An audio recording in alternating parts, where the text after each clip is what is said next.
What's going on, folks? Gen Sports, Gen Sports Corner back at you for November 17th, 2019. I was off last week. Had a lot of things to take care of. My apologies for not having the podcast last week. We didn't have the podcast for Playmakers either, but we've been doing a lot behind the scenes with coverage of the Delaware Bluecoats. A lot of things on the horizon for you guys in terms of news and notes on sports and whatnot. So, what's up, Chris? Welcome in, man. Got a lot to talk about since we didn't cover things last week. So I'm going to be talking about the Astros. Are they the New England Patriots with the whole Spygate controversy that just came out over this past World Series run? Myles Garrett and that whole debacle with the NFL game with the Browns and the Steelers. It's Colin Kaepernick's workout yesterday, and then news notes from the Eagles, the Sixers. We're also covering the Delaware Bluecoats, so we're going to get into a little bit of that as well. And then, what's good, Chris? Then I'm going to get into my Week 11 NFL predictions and give a recap of last week's games. So let's jump into boxing real quick. There was a big fight, I believe it was 2 weeks ago, Canelo Alvarez and Sergey Kovalev. Alvarez got the big knockout in round 11. There was controversy over whether Kovalev took a dive, this, that, and the third. That's why I really didn't get into the fight and give my thoughts until I really got a chance to sit back and look at it again.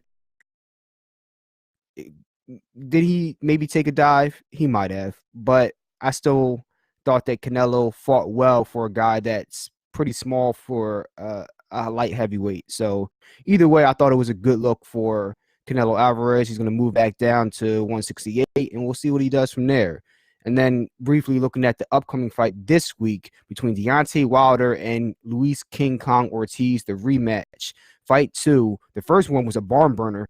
Either guy that got knocked out at any moment in the fight. He ended up stopping Ortiz, but Ortiz had him on the ropes, had him wobbling. I believe it was round 5 or 7 or whatnot. But that was a really good fight the first time around, and they're having a rematch this Saturday, November. Be there, be square. It's going to be a really good fight, and I'm going to be dropping a prediction video this week for that because this is a fight that I've been looking forward to personally, as I was looking forward to Canelo and Kovalev. So that's another big fight coming up. I'll be talking about Errol Spence as well. He just won the belt in his previous fight, and he may be retiring. I don't know the circumstances involving that, but I'll be getting into that as well. But with that being said, let me move into the lineup for today's show. So first off, let's get into baseball briefly and talk about the Houston Astros. Have heard, but news has come out that they were potentially stealing signals from some of the teams that they were playing during their World Series run that they eventually lost to the Washington Nationals in. And we got to really ask, is this similar to what we saw with Spygate with the New England Patriots? Because word is that the Astros were using video camera footage to record the signs from multiple teams, that being inclusive of the Los Angeles Dodgers in the NLCS and the Washington Nationals. And if that's true, that's pretty despicable. The same way I view it as what happened with the Patriots. Because, look, it's one thing, sign stealing is part of the game, whether you're talking about baseball, hockey, football, whatever the case may be. People steal signs. I understand that. I play baseball. We all try to do it. There's nothing wrong with that. You just put put a sheet over your mouth so people can't see you talking, or whisper to the player next to you, or the coach, has his signs, whatever. And you get it done that way. But to use video camera footage and mention to what you're able to do in terms of deciphering the other team's signals, because you can line up lip movements, you can line up what signs they're doing when they say something. It's so many things you can do differently in real time. Oh, what? The Lions signed Kaepernick? Oh, whoa, whoa, whoa, whoa, whoa, whoa, whoa, whoa, whoa, whoa, whoa. Hold up. Because that didn't even show up. Did the Lions sign Kaepernick? Yo, Darius, they actually sign him? Are you just saying, are the Lions thinking about signing him, or did they actually sign him as a backup? Because I didn't see that in my news feed. I'm looking at ESPN right now. They didn't pop up.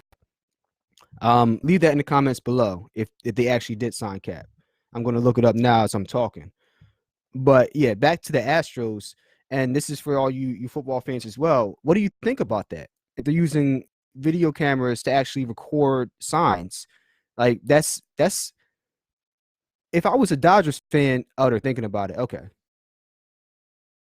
Oh, because I that maybe I should have been in the World Series as opposed to the Houston Astros if you weren't stealing signals from me.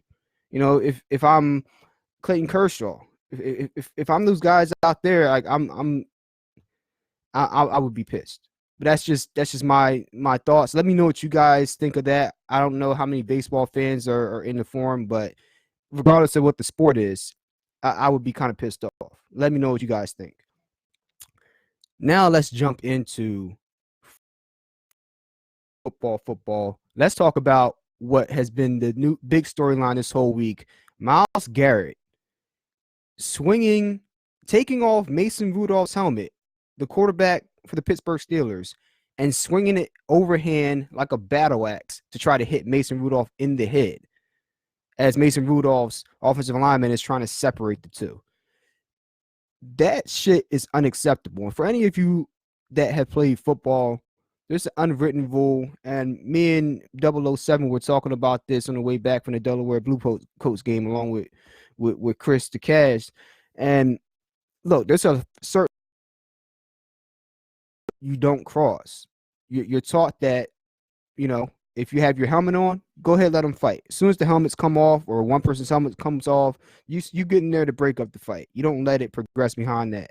It's not like hockey where both guys take their gloves off and take their helmets off and they just start wailing on each other. It's not the same thing. You don't want to see people getting seriously injured. But to take a helmet or and use it as a weapon, look, that you want to snatch a guy's helmet off like Lyle Alzada, i.e., that Lyle Alzada that used to play for the Raiders back in the early '80s, and you want to chuck it in another direction, like you're pissed off. No, that's fine. But if you're swinging the helmet, that's unacceptable. Now, you just said Mason Rudolph punches him and kicked him in the nuts. That is unacceptable. You don't do that. I'm not with that either. Like, you should get suspended at least a game for that. Like, you don't do that. But swinging a helmet, that's weaponized violence. If you've never played football, trust and believe when I tell you, you don't understand how hard a football helmet is until you're doing the Oklahoma drill. And you guys running towards each other, bang, and you hear the crack of the helmet on helmet, and then the shoulder pads in each other. Like, you don't understand the impact that a helmet can have until you've actually played the game at any level, even all the way down to Pee Wee football. It's and to swing that at somebody, I haven't quite seen that before. Like I said, the closest I've seen to that would be Lyle Alzada. He could have prevented him from having kids too many. Hey, like I said, I don't condone that either, but that's a small fry compared to swinging a helmet. I compare. I have kicking somebody in nuts. That's about a 6 or 7.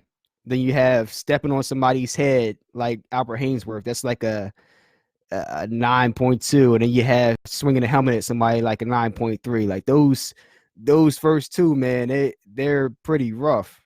I have to say that's bad. In my opinion, he has to be suspended for the season, And then beyond that, what you're going to do for next year, that's up to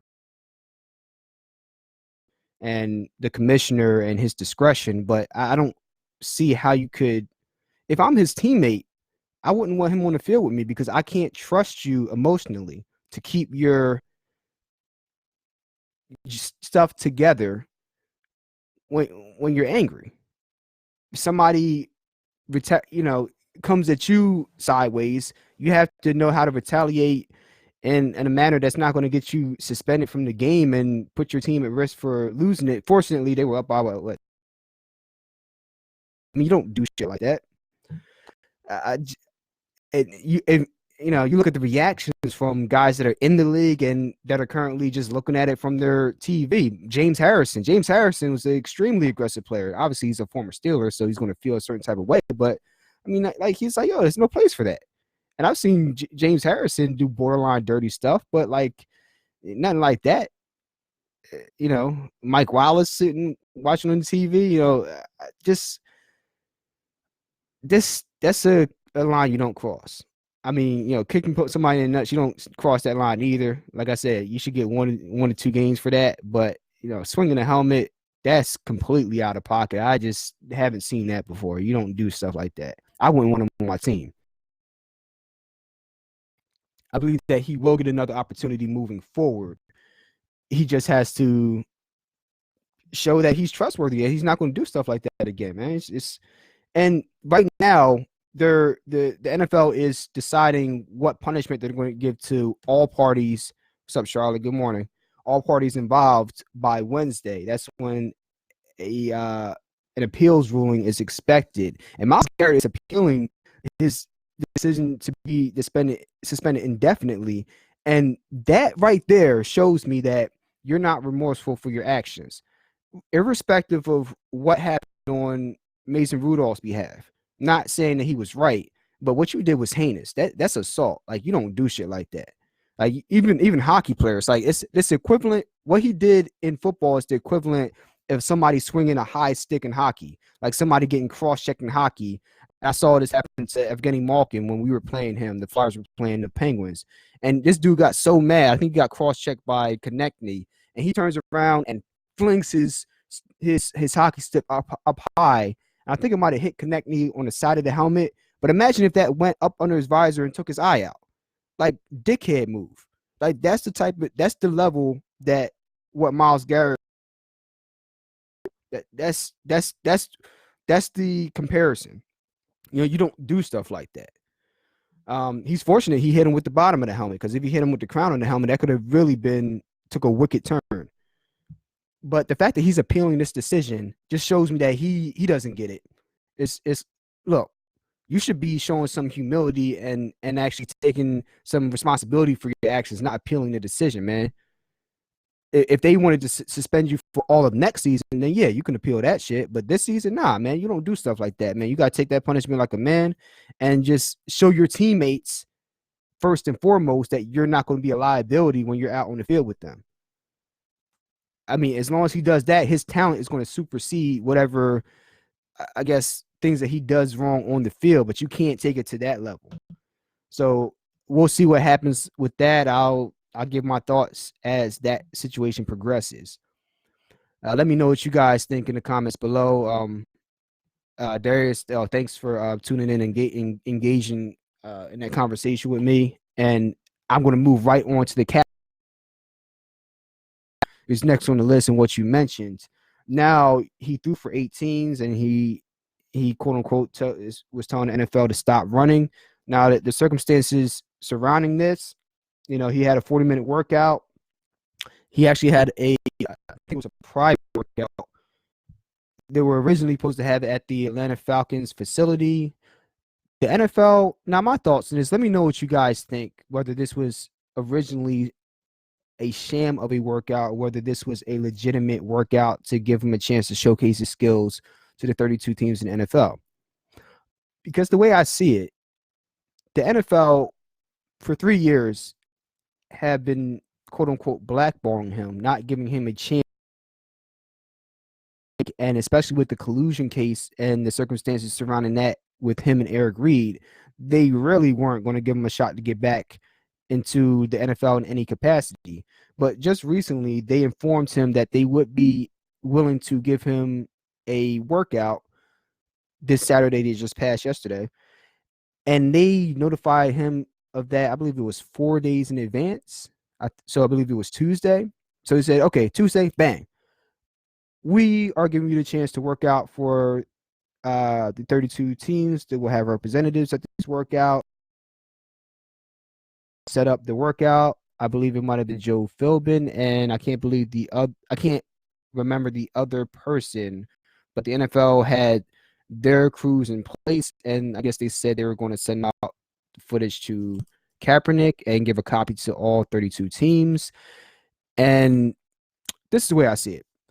You gave him 4 days to prepare for a workout, which is very short notice. It's like giving a boxer 1 week's notice to prepare for somebody that he hasn't even prepped for yet. You know what I mean? Like, so you're giving him 4 days notice to go through a workout for teams that may or may not want to sign him. You're, in my mind, you're giving him short notice so that he doesn't have time to prepare properly to have the best possible workout that he can have.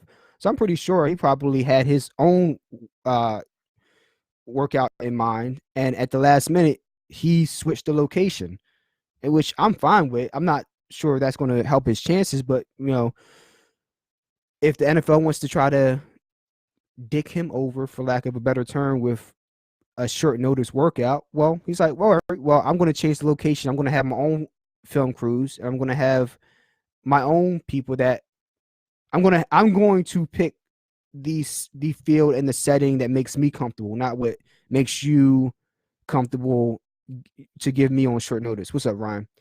And word is he had a very good workout, 40 passes thrown. There were 6 to, I guess, 8 reps there. The Philadelphia Eagles were one of them. They sent the vice president of football operations, I believe, which said something. They didn't just send a random amateur scout or somebody from the scouting team. You sent somebody of substance. So, and the Eagles, if anybody knows about the impact of the backup, a good quality former starting caliber backup quarterback in half for you, it's the Philadelphia Eagles. St. Nick already proved that to us not once but twice already. So the Eagles were one of the teams that had a rep there. And Darius, thanks for mentioning that earlier in the podcast. The Lions are apparently one of the teams that may be interested in signing him, and that obviously makes a lot of sense because look, I play fantasy football. I have Matt Stafford on my squad, and he has multiple fractures in his back. The backup, I believe, Jeff Driscoll. He'll have another week playing with the starters, so we'll see what he's really about. But he didn't look that promising last week. And then you're playing the Dallas Cowboys today, which they're probably going to lose. So having a former starting quarterback in Kaepernick, who, let's be honest, before he was dropped out of the league, he was having a pretty good season. He had the shoulder issues the last year that he was in the league. So, I mean, I get that he wasn't having a great year, but the guy had an injured shoulder. But before that, he was 16 touchdowns, 4 interceptions, something to that effect. He was playing very well. So I don't know what team in their right mind wouldn't want to Colin Kaepernick when you compare him to the current slop on some of these teams, like Jeff Driscoll. Or, you look at the Dolphins, you got Ryan Fitzpatrick, who's going to go back to looking like Ryan Fitzpatrick like he always does. You look at a lot of these teams that have starting and backup quarterbacks that probably don't have any business being in the league over Colin Kaepernick. So we'll see what happens. I'll be interested to look at what the Lions are going to do, what the Eagles are going to do. Those are two teams that stick out right off the bat. The Patriots, I mean, they haven't had a backup quarterback for Tom Brady since Garoppolo left. So there's a lot of teams that should be interested because let's be honest. Look, regardless of what people's feelings are over the national anthem protest, quote unquote, or him taking a knee during games, do you really think that we haven't seen more polarizing figures in this sport before, i.e., Michael Vick back in 2009 when Andy Reid signed him fresh out of prison. I mean, he was such a dogfighting scandal. And some people loved him in Philly, some people hated him. But at the end of the day, I mean, we didn't have a backup quarterback. Andy Reid gave him a chance, and he completely turned his career around. And I would argue that he was way more polarizing of a figure than Colin Kaepernick. And Colin Kaepernick is a polarizing figure, but Mike Vick, I mean, that's a different level of transgression that he committed. And look at what he was able to do with an opportunity, and sadly to say, a concussion to Kevin Cobb. But you never know what's going to happen. So I'm very interested to see what's going to happen in these days and weeks moving forward with Colin Kaepernick. Let me know what you guys think in the comments below. And let me move on to the Eagles now, because we've had some injuries. We have injury at running back with Jordan Howard. I don't believe he's going to be playing today. He has a shoulder injury. And then Darren Sproles, thank you for your service, your time. He's going to most likely be retiring. I think that's what he said. He had the torn hip flexor, so that's most likely the end of the road for him. Brilliant career, potential future Hall of Famer. You know, he might have the most all-purpose yards. I think he's in the top 5 of all-purpose yards all time, I believe. So, I mean, hats off to him. But the Eagles are really thin at running back. Miles Sanders being the main healthy running back right now. And they just signed the J Train, Jay Ajayi, back. He's back in midnight green. And he's probably going to get a little bit of work today. That's going to be interesting to see. I think he's going to get eased back into the rotation, but he's going to get a little bit of work today. And I'll talk about that in my prediction section. But let me know what you guys think about Jay Ajayi coming back to Philadelphia. He's kind of been sitting around the free agency for a while, and who go with some running backs going down. I mean, he could have gone to New York, with Saquon being in and out with the high ankle sprain, but who would have thought he would have been back in Philly? So good for him, man. Good for him. Then let's go to the NBA briefly before I get into my NFL Week 11 predictions. But before I even get to the Sixers, how about Carmelo Anthony getting signed to the Portland Trail Blazers? Now, me and Matt and Chris have had this discussion over the past, I don't know, 5-6 months about whether Carmelo Anthony would ever get an opportunity to play in the NBA again. Not so much because of a talent issue, which I believe he is talented enough to contribute very, very significantly to a lot of NBA teams, but about his stance on coming off the bench and what role he would want on a team that would sign him. But Portland, they're banged up. They have a lot of injuries. They're slumping a little bit, and this is the perfect opportunity for him. He's there on a non-guaranteed contract, and they get a chance to see, all right, what do you got left?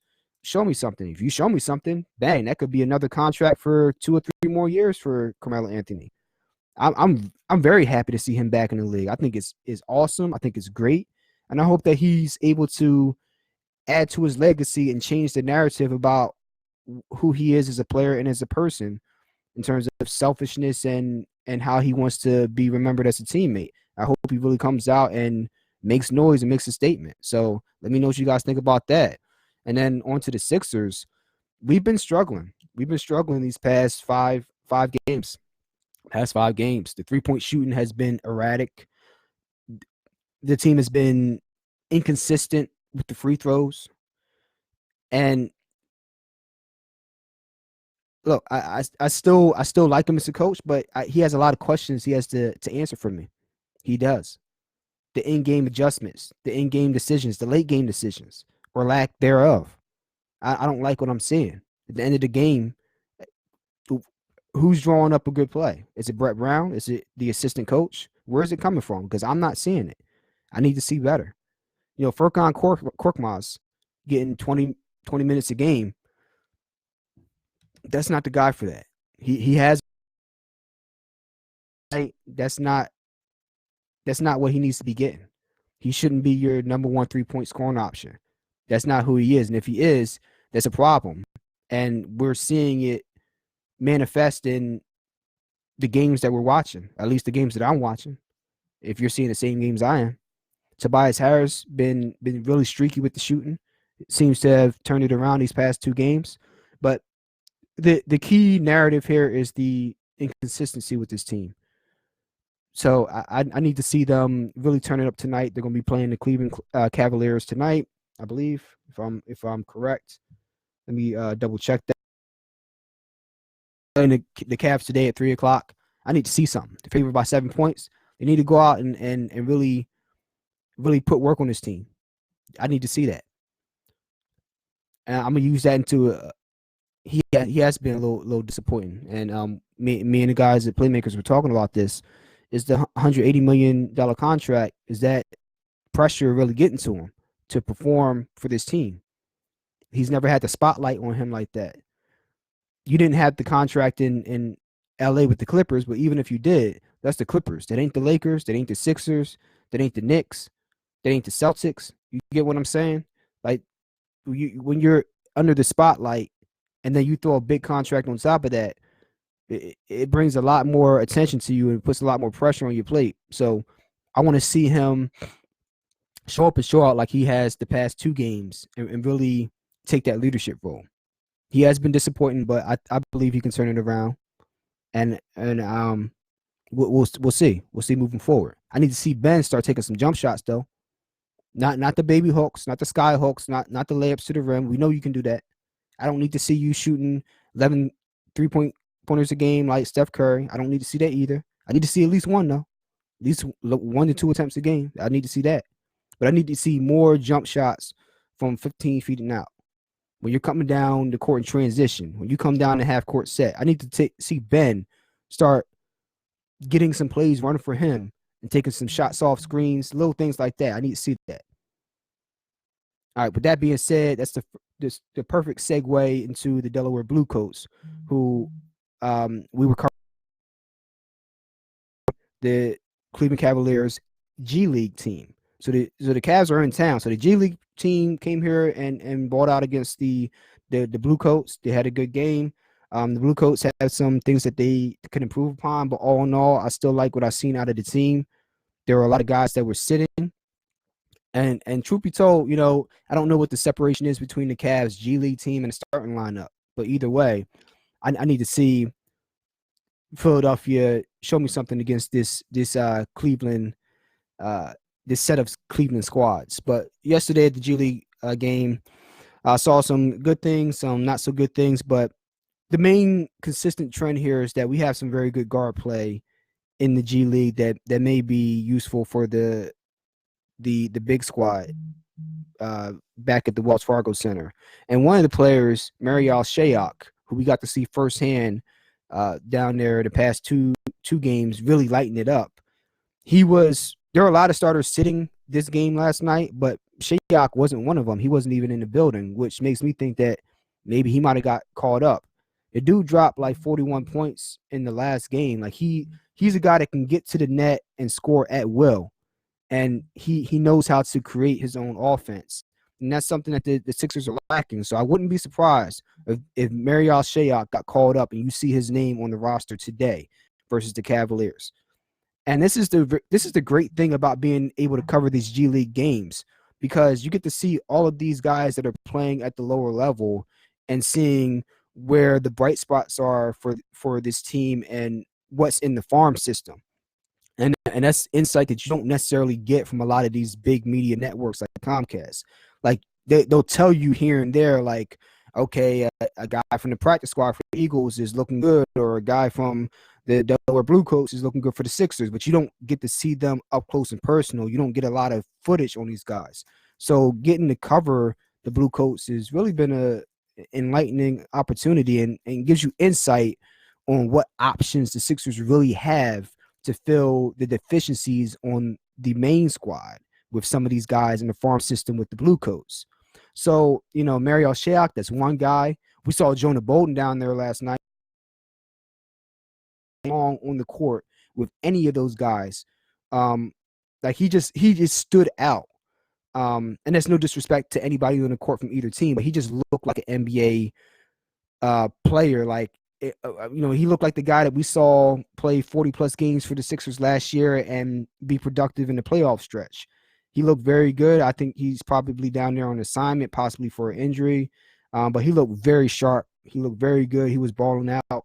Another guy, Xavier Mumford, he looked very good out there. I wouldn't be surprised if he possibly got called up because he's a little streaky from three, but when he gets going, he can light it up. He can drop 3-4 3-pointers in a row for you. So you have a lot of good talent down there, and we'll see what the Sixers do. But I'll be giving you guys news and notes on the Bluecoats every week on my podcast, as well as on the Playmakers Radio podcast on Tuesday, 7 and 9. Tune in. So you guys have some insight on what's really going on with the Sixers and what their farm system is looking like. That's my thoughts on that. Let me know what you guys think. Yeah, Ryan, I feel you on that. Tobias has been disappointing, but I gave you my thoughts on that. And yes, I agree. Cap definitely deserves a shot. With that being said, I'm getting a little bit long-winded here as usual, so let me get into my NFL Week 11 predictions, and then I'll talk about the Raiders and Eagles at the tail end of that. So let's see. Let me get to my slate of games real quick. All right. First game on my slate, Dallas Cowboys playing at the Detroit Lions. Dallas Cowboys favored by 7 points. Cowboys going to win this game. Like I said before, Matt Stafford is out with multiple fractures in his back. Driscoll, the backup, he'll play better this week, but he's not going to get it done. This Dallas defense is better than the team he played last week, and it's not going to happen. It's not going to happen. As much as I don't like to say it.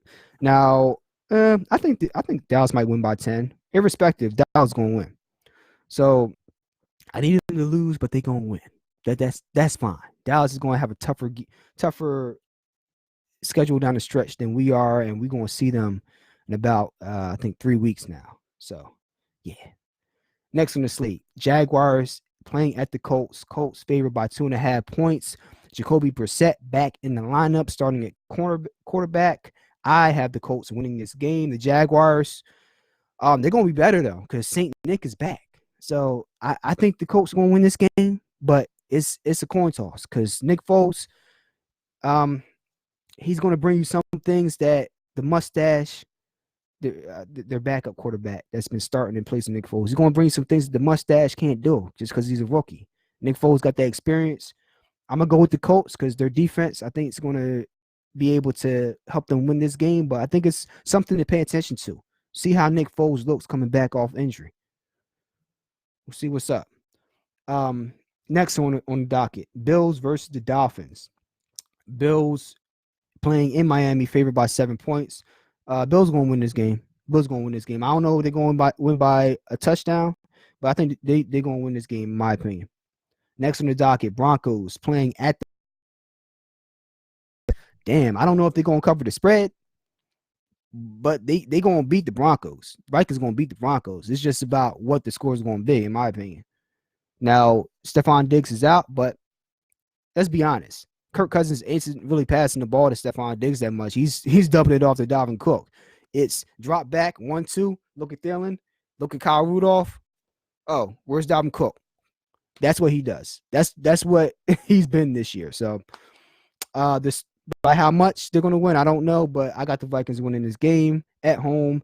Next on the docket, big game for the Saints playing at Tampa Bay. Saints favored by 5 points, and the Saints had a rough week last week against the Falcons, who all of a sudden seemed to be playing like the team we all thought they should have been playing like all year.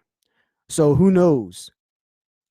I think that the Saints are going to win. The Saints always have problems playing on the road outside of the dome, and for some reason, they usually have problems against the Bucs. Now, the Bucs defense is trash, but with these divisional games, you can never really predict how they're going to play out. But I believe that the Saints are going to bounce back this week and get a good win on the road. The Jets playing at the Redskins. Redskins favored by 2.5 points. The battle of the bum-ass squads. Now, man, Darius Geis is back for the Redskins. Jets defense, run defense is still good. I'm gonna go with the Jets on this game. I'm going with the Jets. I don't think that the Redskins are gonna be a. You got Paul Richardson, one of the main targets, out. I mean, I know Terry McLaughlin is in there. I PS Jets on this one. That's a hard one to pick, but I'm going with the Jets. Next on the docket, Falcons playing at the Panthers. Panthers favored by 4 points. Man, I want to go with the Panthers, but the Falcons showed me something last week. They're playing for Quinn. That defense is playing for him, man. They're flying around. They've had the offense this year. It's just their defense has been so horrific. I'm going to go with the Panthers just because I don't think they're going to be able to stop run CMC. But wouldn't be surprised if the Falcons could win this either. But I'm going to go with the Panthers. Next one, Texans playing at the Ravens. Ravens favored by 4.5 points. Now the Texans are 6-3. Ravens are 7-2. This is an important game for both teams. Playoff implications. I like the Ravens. The Texans are a good team, but the Ravens defense, they're going to be able to see the Texans can score, but they get spotty at points. They can either go on a run where they're putting up 14 points in 5 minutes, or they can just go cold. Whereas the Ravens going up against that Texans defense, a shot out secondary, a JJ Wattless front, and they don't even have Clowney now since they traded him earlier in the season. I don't know how they're going to stop Lamar Jackson in this rushing attack. I'm going with the Ravens in this game at home. Now, 4 o'clock games. Cardinals playing at the 49ers. The 8-1 49ers. Not the 90-0. The O has got to go. The Cardinals at the 49ers divisional game. 49ers favored by 9.5 points. 49ers going to win this game. But again, it's going to be difficult because the Cardinals, they don't have defense, but they have a decent offense. You know, for the worst team in that division at 3-6-1, they're not a horrible team. They gave the 49ers weeks ago, and the 49ers struggled to beat them by, I think, 3 or 4 points. 49ers are going to do better at home, though. But I don't know if they cover the 9.5 point spread, though. That I don't know if that's going to happen, but I have the 49ers winning this game, going to 9-1. Then the next 4 o'clock, the next game on the docket, 8 o'clock tonight, Sunday night, Bears playing at the Rams. Rams favored by 6 points. Rams are going to win just because the Bears are putrid. The Bears defense still brings you something, even with Akeem Hicks being out. They still fly around. They still hit. Those linebackers are still running around with a purpose. But their offense is just so deficient in so many areas outside of Allen Robinson that they just can't do enough to win games against decent teams. And the Rams are going to be able to put up some points on that Bears defense, in my opinion, enough to win. Are they going to cover a 6-point spread? I don't know about that, but they'll win, I believe. It'll win by 4 to 7 points, somewhere in that area. And then the Monday night game with the Chiefs playing at the Chargers. Chiefs favored by 4 points. The Chiefs have been having a rough month. They were what are they, 6-1? Have they lost 3 straight? I mean, they just got Pat Mahomes back, but they had a rough loss, a tough loss last week. And they're so inconsistent. They had a tough loss last week against the Titans, but I think they bounced back against the Chargers. My Raiders showed that Philip. This may be some of his last days as a high starting caliber quarterback, because man, he threw 3 interceptions against the Raiders. I mean, that's my squad, but like our defense, we're not the 85 Bears, and we made him. He just overthrew guys. Like he threw into double coverage. Like he didn't know what to do in that game. But I have the Chiefs winning this game against the Chargers, because any game against the Chargers is a home game. There's usually more fans for the opposing side than the home team. So I'm gonna go with the Chiefs in this game. 7-4. Which brings me to my two squads at the end of this docket, or the way I set it up. The Bengals, the winless Bengals. These dudes are 0-9 playing at the Oakland Raiders. Dog, you know how bad the Bengals are for the Raiders to be favored by 13 points? That's the biggest point spread this whole week. 13 points. They're favored by 13 points against the butt ass. We're not even going to call them the Cincinnati Bengals right now. We're going to call them the butt ass Bengals. That's what we're going to call them. They're Bengals. So AJ Green is not back this week. Andy Dalton got benched. They got absolutely nothing. They got zero out there. Raiders going to come in there. I don't know if they're going to beat the fuck out of them like that because we're not a consistent enough squad, in my opinion. But I see us beating this team by a touchdown. I don't see why we shouldn't, why we wouldn't. And this is a good week for Derek Carr to have a really lights out game against completely busted Cincinnati secondary. Like, I need to see Tyrell Williams go off for six catches, 100 yards, 2 touchdowns. I need to see Hunter Renfrow just completely go out of his mind in the slot. I need to see Darren Waller get 4. I need to see Josh Jacobs have like 250 yards. It's not going to happen, but I need to see a big game out of the offense is what I'm saying. And I need to see this defense use this game as like a confidence booster and really get after their quarterback and really demoralize their spirits. The don't got to go this week. They need to go to 0-10. That's what need to happen, okay? That's what I need to see. All right. That being said, I have the Raiders winning this game. And then let's get into the Eagles playing the Patriots at home at the Link. Patriots favored by 4.5 points. This is a tough game. Patriots, they're not as good as their record says, but they're not a bad team either. They're a solid team with a defense that has had an easy schedule up to this point, but they got exposed last week against the Ravens. Oh, they got lit up. They had them boys on Front Street last week. It's not going to be quite the same this week with the Eagles, but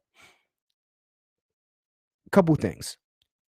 Alshon Jeffrey is not playing. He's inactive with an ankle injury. That's a big loss. Now, you just signed Jordan Matthews, and that's a good pickup. He has that rapport with Carson Wentz since, 3 years ago. He has that rapport. I think that they're going to move Nelson Aguilar to the outside. Then you're going to have on the other side, at this point, I don't even know. All I know is that we're going to have to rely on Zach Ertz and Dallas Goedert out of that 12 personnel, one running back, 2 tight end set. Those one running back, 2 tight end sets to really get down the field against this Patriots defense, because they're going to double Zach Ertz, especially with Alshon Jeffrey out. Oh, they doubling 86. But best believe, trust and believe that.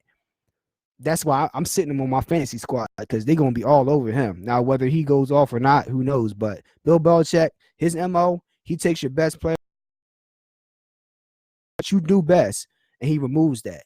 And he says, all right, you're going to beat me another way. And that's what makes him so successful. So you're going to take away 86. Now, we're going to need Goddard. We're going to need Myles Sanders to step up. That's going to be a tall order, because this secondary is really good for the Patriots. You got Stephon Gilmore, who they're going to put him on 86, and you're going to have McCourty, who's going to spend time either being on Zach Ertz or covering running backs out the backfield or covering Dallas Goedert. So I'm going to need Carson Wentz to show me why he just got the new contract. This is one of those games where you have a defense that is able to match up across the board against you and take away your best options and your secondary options. So I'm going to need to see you step up and make plays where there are no plays. So that's one of the X factors and keys to the game. The second one is how are the Eagles going to be able to run against this Patriots defense? Because if they're able to run the ball, Jordan Howard's out, but using Miles Sanders, Jay Ajayi, and more importantly, the the offensive line. Brandon Brooks, probably the best guard in football right now. That's the reason he just got the contract extension. And then Lane Johnson, Kelsey. That right side, you need to pound the rock. We don't know what you're gonna get out of Jason Peters. Andre Dillard is not the best run blocker yet in his young career. So that right side of the line, they know you're gonna run over to that side, and you need to show them that we're gonna do that, and you still can't stop us. That's the second key to the game, in my opinion. They got to know what you're doing, but you got to be good enough that it doesn't fucking matter. Third key to the game. This all of a sudden healthy Eagles defense with the trade from the Browns for their edge rusher. I can't remember his name, but he looked halfway decent in the past game. A healthier Fletcher Cox, who's starting to round back into form. A healthy secondary. Jalen be back. Vontae Maddox back. You guys back there that are healthy and have played together and have that rapport and chemistry. How is that going to play into the progression of this defense this year? And Tom Brady doesn't have the same weapons. He obviously has Edelman, but outside of that, it's the running backs. It's the running backs, Edelman, and then pretty much not too much else. So with a healthy Eagles secondary, are they going to be able to match up with these guys and take away Brady's quick looks? And if they can do that, then I like our chances. Now, me personally, I have the Patriots winning by a field goal. I don't believe the Eagles are going to win this game. I think Jordan Howard and Alshon huge injuries that may prevent us from winning this game. But as always, I'm going to pull for my team. But I think the Patriots are going to win this game. Let me know what you guys' thoughts are on this. That's pretty much it for the episode. Thank you guys for tuning in. I appreciate all the dialogue and back and forth discussion. It was truly appreciated. And we back in this bitch. That's pretty much how it goes. Make sure you tune in every Sunday, 11 o'clock a.m. Eastern time, and every Tuesday. Be back on this week, 7 and 9 p.m. Make sure you tune in for all the news and notes and sports. Make sure you go to my channel, genmusic856.com. It's in the description here for the video. Always have updated information on my podcast. Just dropped a song 2 weeks ago for more or less for the Halloween weekend. I will be dropping another track this week, so be on the lookout for that. Make sure you're on the lookout for new music from me, myself, Stevie Franks, dropping music every Friday for Frankie Fridays. And make sure you check out Trippy Trip. He also has a new single out, I believe it's called Amputate. Let me make sure I'm correct on that. But yeah, there's a lot of good music coming out of Jersey. Make sure you're on the lookout for that. I'll always lead. Yeah, it's called Amputate by Trippy Trip. Make sure you check that out on his page on Instagram. Trippy156. And yeah, we just staying active over here. As always, I take your comments into consideration. I use those for my substance for my future episodes. So I appreciate the dialogue and the feedback. And look, enjoy your day, enjoy your Sunday, enjoy the games, whether it's football, whether you're looking at the Sixers, just have fun. And I'll catch you guys next time. Peace.